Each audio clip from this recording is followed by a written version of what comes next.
Are you at a point in your life where you're making a move and wonder if you should sell your current house or rent it out? Real estate is definitely the top choice for investments. They aren't making any more dirt, right? This is Dia Irby with this week's market update discussing the question, should you rent out or sell your house?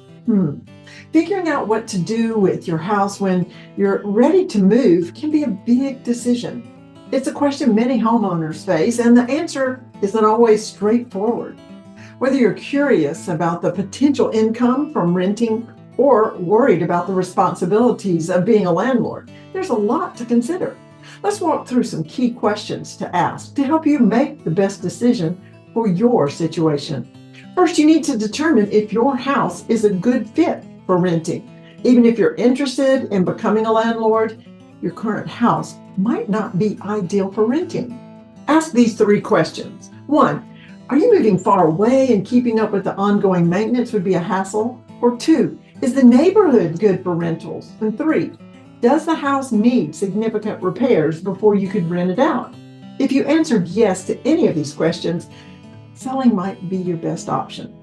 Second, are you ready for the realities of being a landlord? Managing a rental property isn't just about collecting rent checks.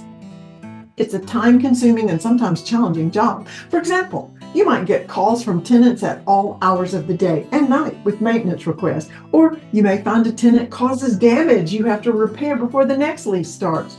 You may even have to deal with people falling behind on payments or breaking their lease early.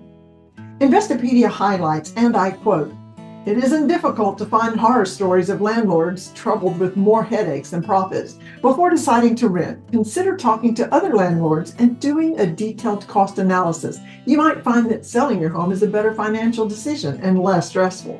End quote. And lastly, do you have a good understanding of what it will cost? Do you know your net profit? If you're thinking about renting out your home primarily to generate extra income, remember that there are additional costs you'll want to plan for. As an article from Bankrate explains, here are some of your expenses. 1, mortgage and property taxes. You'll still need to pay these expenses even if the rent doesn't cover it all.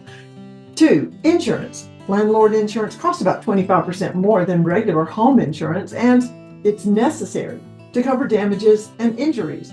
3, maintenance and repairs. Plan to spend at least 1% of the home's value annually, more if the house is older. 4, finding a tenant. This involves advertising costs and potentially paying for background checks. 5, vacancies.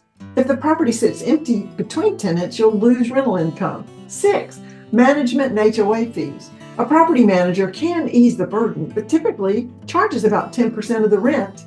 HOA fees are an additional cost too, if applicable.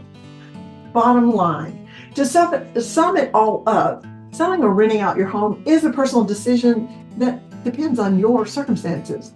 Whatever you decide, taking the time to evaluate your options will help you make the best choice for your future.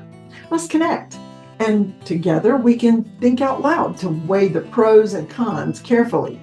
I'm here to help answer your questions and guide you on your real estate journey. Until next time, stay informed and stay positive. This is Dia Irby, your favorite realtor, by your side all the way.